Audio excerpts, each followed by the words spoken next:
Chapter 6 भाग्य की असली चाल। आयरा सुबह जल्दी उठ गई। रात भर उसका दिमाग बस एक ही बात सोचता रहा, कैसे अपने असली परिवार तक पहुंचना है। बिना किसी को शक हुए कमरे की खिड़की से आती हल्की धूप उसके चेहरे पर पड़ी। वो आईने के सामने खड़ी हुई। उसकी आंखों में डर नहीं, दृढ़ता थी। आज से ठीक 1 साल बाद उसके नकली माँ बाप उसे सारी रॉयल संपत्ति के नाम पर साइन करवाने वाले थे। लेकिन अब इस बार आयरा शिकार नहीं बनने वाली थी। घर की डाइनिंग टेबल पर रिया का पिता, जो बाहर सबके सामने बहुत सॉफ्ट बनता था, आज भी उसी नकली मुस्कान के साथ बोला, आर्या, तुम बड़ी हो गई हो, तुम्हें अपने भविष्य के बारे में सोचना चाहिए। आयरा के मन में तीर सा लगा। भविष्य? ये लोग तो उसका पूरा अतीत ही चुरा चुके थे। वो अपनी भावनाओं को अंदर दबाकर बोली, हाँ पापा, मैं सोच रही हूँ बहुत कुछ। उसके पापा को नहीं पता था कि अब आयरा वो मासूम बच्ची नहीं जो हर बात पर भरोसा कर लेती थी। आयरा की नई चाल। स्कूल पहुंचते ही उसने अपनी सीक्रेट रिसर्च शुरू कर दी। रॉयल फैमिली का पुराना न्यूज, 21 साल पुराना एक मिसिंग बेबी का केस, एक फटी हुई फोटो जिसमें एक हीरे का पायल था, वही पायल जो बचपन से आयरा के पास था। आयरा ने फोटो को देखकर खुद से फुसफुसाया, यही मेरे असली परिवार की शुरुआत है। और उसी समय उसे एक और बात याद आई। उसकी असली माँ के हाथ पर एक नीला तिल था, और उसकी कलाई पर भी। आयरा की सांसें तेज हो गईं। शाम को घर लौटते ही रिया उसकी ओर भागकर बोली, दीदी, चलो, मम्मी बुला रही है, इम्पोर्टेंट बात है। आयरा ने ठंडे चेहरे से पूछा, किस बारे में? रिया की घर की असली माँ बोली, आर्या, हम अगले शनिवार को एक लीगल डॉक्यूमेंट साइन करने जा रहे हैं। ये तुम्हारे भविष्य के लिए है। आयरा को अंदर से गुस्सा आया। ये वही दिन था जब उसके पिछले जीवन में उसकी पहचान खत्म की गई थी। पर वो चुप रही, धीमे से मुस्कुराई और बोली, ठीक है मम्मी, मैं तैयार रहूंगी।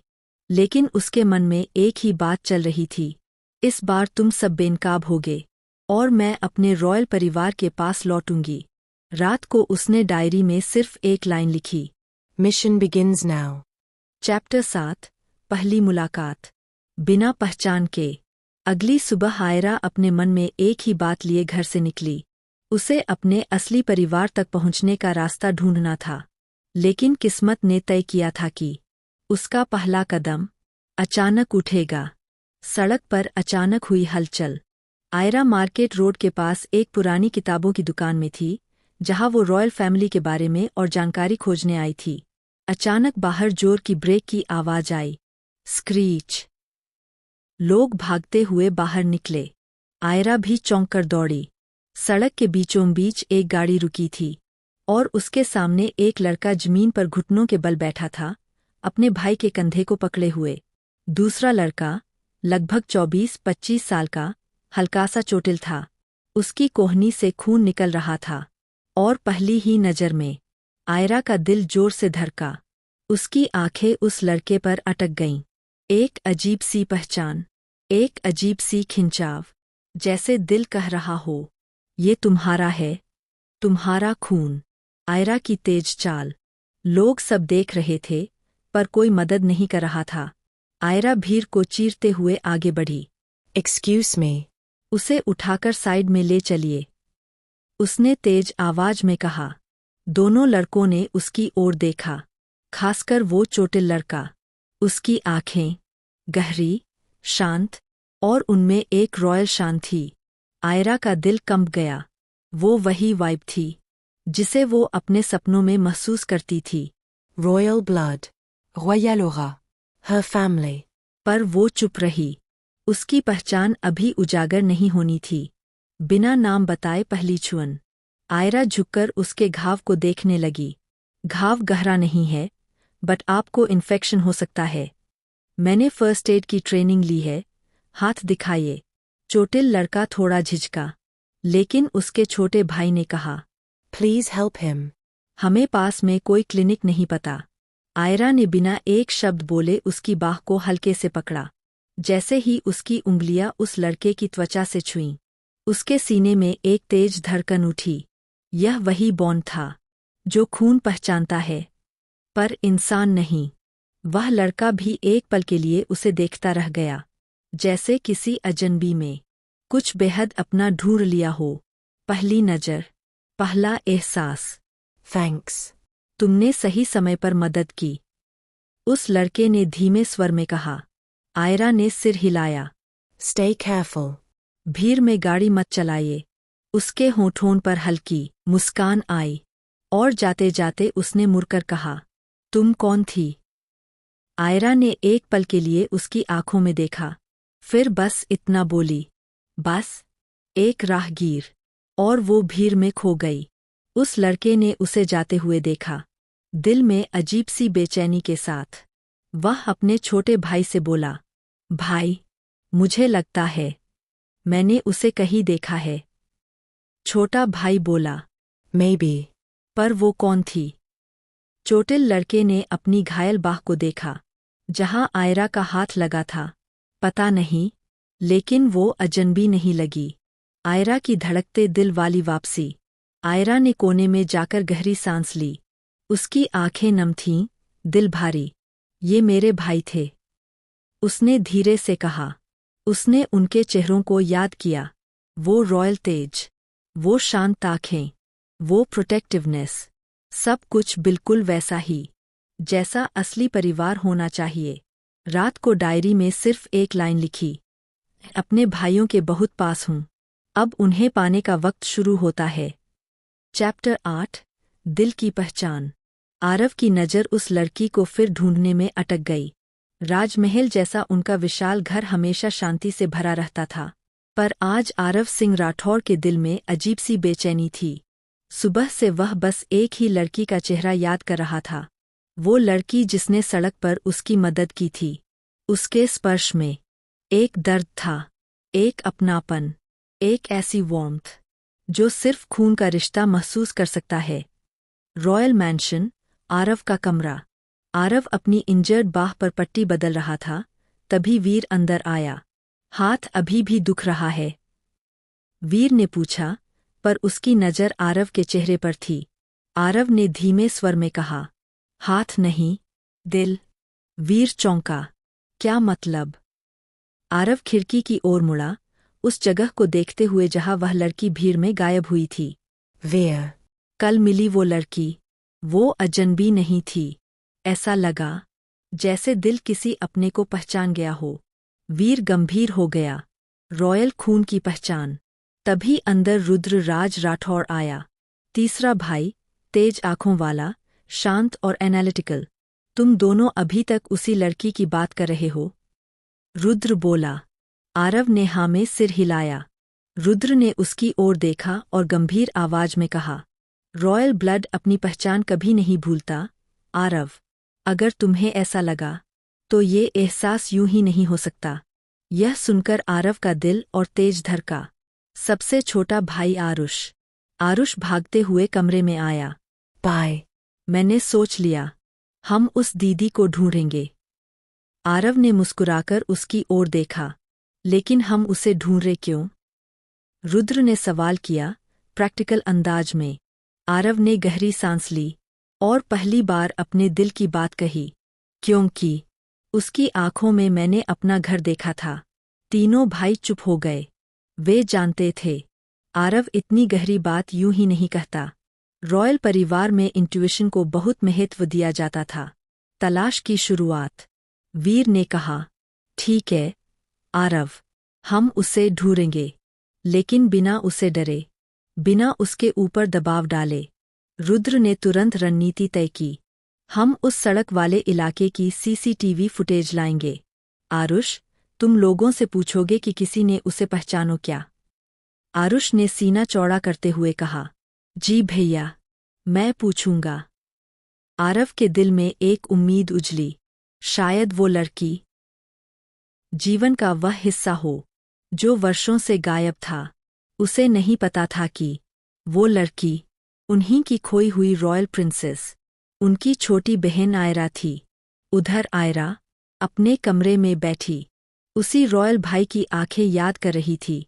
आरव की आंखें, वो चिंता, वो देखभाल, वो प्रोटेक्टिवनेस, सब वैसा ही था जैसा असली परिवार का होना चाहिए। उसने धीरे से फुसफुसाया, Ariv. मेरे सबसे बड़े भाई। उसकी आंखें नम हो गईं। दिल में एक ही उम्मीद थी, इस बार मैं तुम सबको ढूंढ लूंगी और कोई मुझे तुमसे दूर नहीं करेस। चैप्टर 9, खून की पुकार। पुरानी यादों से। आयरा को अपने रॉयल दादा दादी का एक पुराना, छुपा हुआ सामान मिलता है। उस रात आयरा घर में ऐसे चल रही थी जैसे एक चोर। ना आवाज, ना कदमों की आहट, ना कोई सस्पिशन। नकली परिवार को कुछ पता नहीं चलना चाहिए था कि वह अपने अतीत को खोज रही है। घर का पुराना स्टोर रूम। आयरा ने बचपन से यह कमरा कभी नहीं खोला था। रिया की माँ हमेशा कहती थी, इधर कुछ नहीं है, धूल भरा सामान है, मत खोला करो। लेकिन आज, पता नहीं क्यों, आयरा के दिल ने उसे यही खींच लिया, जैसे कोई अदृश्य धागा उसे अपनी असली जड़ों तक ले जा रहा हो। उसने दरवाजा धीरे से खोला। अंदर सिर्फ पुराना सामान नहीं था, एक अजीब सी महक थी, पुरानी रॉयल चीजों की, इतिहास की, विरासत की। उसका दिल तेज धड़कने लगा। एक छुपा हुआ लकड़ी का डिब्बा। खिड़की से आती धूप में उसे एक लकड़ी का छोटा डिब्बा नजर आया, बहुत पुराना, बहुत सुंदर, और उस पर उकेरा हुआ था, Err. आयरा की नसें झंझना उठीं। रॉयल फैमिली का ट्रेडमार्क। Rothor Royal Rajvansh.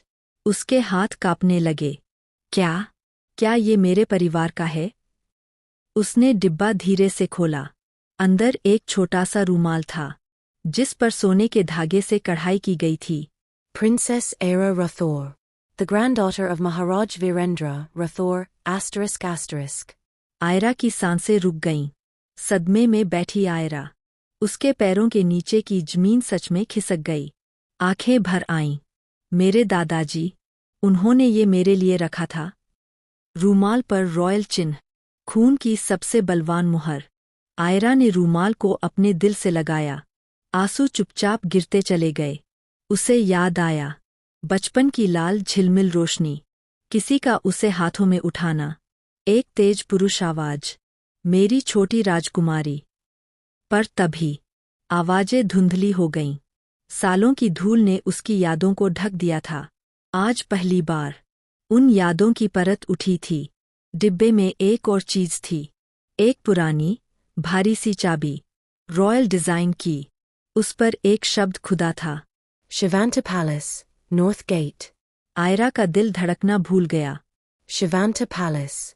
उसका असली घर, वो रॉयल पैलेस जहां उसका जन्म हुआ था। आयरा की आंखें चौड़ी हो गईं। ये चाबी, मेरे असली परिवार के राज खोल सकती है। उसके हाथ कांप रहे थे, पर उसकी आंखों में एक नई चमक थी, वापसी की, खून की पुकार की, अपनी असली पहचान की। उधर रॉयल मैंशन में, आरव अपनी कलाई पर बंधी पट्टी को घूर रहा था। उसे वही वार्मथ याद आ रही थी। वीर बोला, अब भी उसी लड़की के बारे में सोच रहे हो? आरव ने बस इतना कहा, दिल कहता है, हम उससे बहुत जल्द मिलने वाले हैं। और सच में, उनके और आयरा के बीच की दूरी, पहली बार, इतनी छोटी हो गई। चैप्टर 10, महल का दरवाजा, जो उसी के लिए बना था। आयरा पूरी रात सो नहीं पाई। रूमाल, रॉयल चिन्ह, और शिवांता पैलेस की चाबी, सब उसकी आंखों के सामने घूमते रहे। उसका दिल कह रहा था, अब समय आ गया है। अगली सुबह वह चुपचाप घर से निकल गई, किसी को बताए बिना। उसकी चाल में डर नहीं था, सिर्फ एक अजीब सा खिंचाव, खून की पुकार। Shivanta Palace, North Gate. महल शहर के बाहर था, ऊंचा, भव्य और रॉयल लाइट में नहाया हुआ। बाहर से देखकर ही लगता था कि ये जगह किसी साधारण व्यक्ति की नहीं है। लेकिन आयरा जब वहां पहुंची, तो उसके दिल में अजीब सी शांति छा गई, जैसे किसी ने कहा हो, घर में स्वागत है, मेरी राजकुमारी। उसने कांपते हाथों से चाबी निकाली। नॉर्थ गेट का ताला बिल्कुल पुराना, लेकिन रॉयल डिजाइन वाला था। जैसे ही चाबी घुमाई, क्लिक, दरवाजा खुल गया। आयरा की आंखें भर आईं। यह सिर्फ एक दरवाजा नहीं था, यह उसकी पहचान का रास्ता था। रॉयल ब्रदर्स की मौजूदगी। बिना जाने उसी समय पैलेस के अंदर आरव, वीर, रुद्र और आरुष किसी मीटिंग के लिए आए हुए थे। उन्हें नहीं पता था कि उनकी बहन, उनका खोया हुआ खून, महल में प्रवेश कर चुका है। आयरा धीमे धीमे चलती हुई एक पुराने हॉल में पहुंची। दीवारों पर लगी रॉयल पोर्ट्रेट्स को उसने गौर से देखा। एक फोटो पर उसकी नज़र अटक गई। एक युवा महिला, जिसकी मुस्कान बिल्कुल उसकी जैसी थी। कलाई पर वही नीला तिल। आयरा के होठ फड़फड़ाए। माँ। उस फोटो के बगल में दूसरी फोटो, महान राजा और रानी, और 5 छोटे बच्चों की तस्वीर। 4 बेटे, एक छोटी बच्ची, उनकी गोद में, पोनीटेल, मोटी मोटी आँखें, और वही हीरे वाला पायल। आयरा के पैर कांप गए। उस फोटो पर लिखा था, Princess Aira Rathor, the light of Rathor bloodline. उसकी आंखों से आंसू बह निकले। ये मैं थी। उधर रॉयल ब्रदर्स को आहट महसूस होती है। महल के सेकंड फ्लोर पर चलते हुए आरव अचानक रुक गया। वीर ने पूछा, क्या हुआ? आरव ने अपनी छाती पर हाथ रखा। नीचे कोई है। मुझे अजीब सा एहसास हो रहा है, जैसे कोई बहुत अपना आया है। रुद्र ने तुरंत गार्ड्स को बुलाया, पर आरव ने हाथ रोक दिया। नहीं, वो कोई खतरा नहीं है। वो। उसकी आवाज रुक गई। शब्द नहीं मिल रहे थे। आरुष फुसफुसाया, बाय। क्या वो वही लड़की हो सकती? आरव की आंखों में चमक आई। मुझे नहीं पता, पर दिल कह रहा है। नीचे आयरा, टूट कर संभलती हुई। आयरा फोटो को छूते हुए रो पड़ी। भैया, माँ, पापा, मैं आ गई। पर तभी उसे एहसास हुआ, नकली परिवार इसे कभी नहीं होने देगा। उन्हें मेरे इस पैलेस तक आने की खबर नहीं लगनी चाहिए। उसने आंसू पोंछे और जल्दी से बाहर निकलने लगी। उसी पल ऊपर की सीढ़ियों पर रॉयल भाइयों की हल्की आहट थी। आरव तेज कदमों से नीचे आ रहा था, और आयरा बस कुछ ही कदम दूर थी। दोनों के बीच बस एक मोड़, एक पल और एक सांस की दूरी थी। लेकिन अभी पहचान का समय नहीं आया था। आयरा मुड़कर तेजी से बाहर निकल गई। दरवाजा उसके पीछे धीरे से बंद हो गया। आरव नीचे पहुंचा, पर वहां कोई नहीं था। उसने एक हल्की सी हवा महसूस की और धीमे से कहा, तुम यहीं थी, मुझे पता है। अगर आपको आयरा की ये भावनाओं से भरी जर्नी पसंद आई हो, तो कृपया लाइक, सब्सक्राइब और शेयर जरूर करें, क्योंकि उसकी कहानी अब और भी रॉयल होने वाली है। Sparkles.